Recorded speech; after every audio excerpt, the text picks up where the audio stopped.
Best suggestion तो मैं यही देना चाहूँगा कि पेपर एनालिसिस करनी चाहिए टाइम मैनेजमेंट के लिए, और जो वीक एरियाज हैं उन्हीं पे वर्क करना चाहिए, और टॉपिक्स को आरओआई के हिसाब से पढ़ना चाहिए।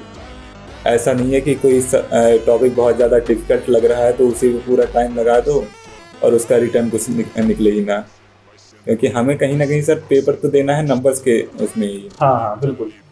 तो हमें नंबर्स चाहिए तो उसके लिए हमें देखना पड़ेगा ये सब आरओआई किससे कितना आ रहा है।